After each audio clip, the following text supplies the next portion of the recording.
Comment soigner une angine? Le mal de gorge peut couvrir de nombreuses causes. Mais en réalité, le mal de gorge est un symptôme.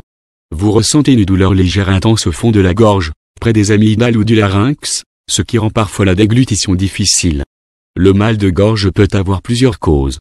Tout d'abord, une infection peut être présente, une angine, un rhume, une laryngite, etc. De plus, un mal de gorge peut aussi être causé par une muqueuse irritée à la suite du tabagisme, de l'alcool, de la pollution de l'air, reflux, allergie ou par une irritation mécanique comme parler beaucoup ou crier, se racler la gorge fréquemment. Une angine de poitrine ou une angine streptococcique est causée pour un virus ou une bactérie. Dans la plupart des cas, un virus en est la cause. Le mal de gorge débute progressivement et dure environ 4 à 5 jours. Des symptômes supplémentaires peuvent inclure un écoulement nasal, une toux, douleur musculaire et parfois diarrhée. Qu'est-ce qu'une angine? En général, c'est une inflammation des amygdales souvent d'origine virale. Selon les estimations, plus de 50% à 90% sont causées par un virus ou bactérienne. Streptocoque bêta hémolytique du groupe A est l'auteur de 26% à 40% des cas chez l'enfant ayant plus de 3 ans, et de 11% à 26% des cas chez l'adulte. Cette infection s'étend parfois sur l'ensemble du pharynx. Quand devriez-vous voir un médecin? Lorsque vous souffrez d'une angine, vous devez consulter un médecin et avoir son avis pour votre traitement. Vous pouvez le consulter en cas de modification de votre voix, difficultés respiratoires, de fièvre résistante au traitement, d'altération de l'état général, d'impossibilité de s'alimenter ou de parler. Quelle différence entre angine virale et bactérienne? L'angine virale. Selon une estimation, près de 50 à 90% des angines sont d'origine virale et elles sont bénignes et ne requièrent aucun traitement avec antibiotiques. Lorsque vous êtes atteint de cette angine, la fièvre disparaît naturellement après une période de 3 à 9 jours maximum. Mais il est également possible de traiter cette fièvre par la prescription d'un médecin. L'angine bactérienne. Parfois, mais très rare, une angine peut être causée par une bactérie. Le traitement implique la prise d'antibiotiques. S'il s'agit d'un streptocoque du groupe A, qui est la bactérie qui cause cette pathologie, alors une recommandation peut être faite par un médecin. De plus, sachez qu'un médecin peut toujours vous orienter à l'aide d'un test si vous ne parvenez pas à trouver la cause.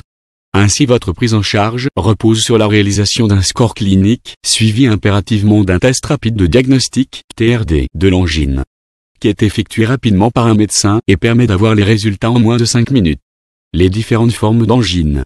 Il existe plusieurs formes d'angine et leur nom provient de la couleur des amygdales qui peuvent être rouges, avec des ulcérations, avec des points blancs, des dépôts blanchâtres. Lorsque c'est rouge, l'on parle d'angine rouge ou érythémateuse si les amygdales sont volumineuses. Cette couleur et son aspect sont dus à l'inflammation du larynx et des amygdales. Lorsque c'est ulcéreux, l'on parle de l'angine de Vincent. Alors là, il s'agit évidemment d'une inflammation subaiguë des amygdales surgissant après une mauvaise hygiène bucco-dentaire. Lorsque c'est blanc, il s'agit d'un dépôt blanchâtre déposé sur les amygdales. Lorsque c'est vésiculeux, elles sont parfois causées par des virus de type Coxsackie et elles proviennent d'origine virale, des entérovirus ou des virus de type herpès. Leurs cibles principalement sont les enfants. Symptômes d'une angine. Elle se manifeste de plusieurs manières par l'apparition d'une fièvre. Également des difficultés pour avaler. Des ganglions. Des maux de gorge. D'un changement de l'aspect des amygdales. Les amygdales peuvent éventuellement être rouges, avec des ulcérations, avec des points blancs, ou des dépôts blanchâtres. Sans doute, il est possible d'avoir une angine sans fièvre et de ne présenter que quelques-uns de tous ces symptômes cités plus haut. Quelles sont les causes d'une angine? Les causes virales.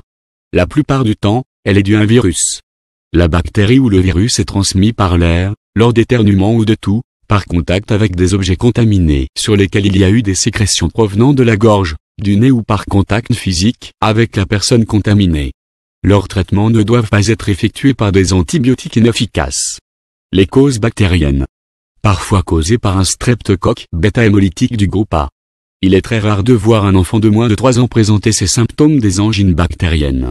Mais il y a la principale bactérie à l'origine des angines et cette angine bactérienne streptocoque représente 25 à 40% des cas chez l'enfant, et seulement 10 à 25% chez l'adulte. Comment se soigne-t-elle?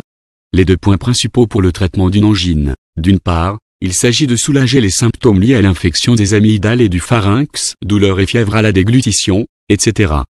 D'autre part, il s'agit de prévenir les complications pouvant provoquer l'amygdalite, source de bactéries.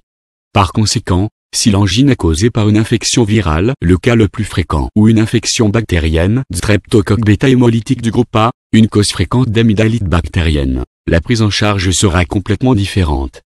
Dans le premier cas, un traitement symptomatique est suffisant. Deuxièmement, les antibiotiques sont nécessaires aussi pour le traitement. Vous pouvez aussi recourir à la nature pour soulager une angine avec la consommation des plats tièdes ou froids. Les aliments chauds peuvent augmenter la douleur. Une tisane au miel avec du citron pourra aussi vous aider pourvu qu'elle soit tiède. Des gargarises mal au salé pourront soigner votre angine naturellement. Cependant, en plus des médicaments, vous pouvez également utiliser des remèdes naturels pour soigner l'angine virale. Cependant, il faut se rappeler que bien qu'elle soit virale, les remèdes naturels ne servent qu'à soulager les symptômes. Si vous suspectez une angine bactérienne, vous devez consulter un médecin et commencer un traitement antibiotique.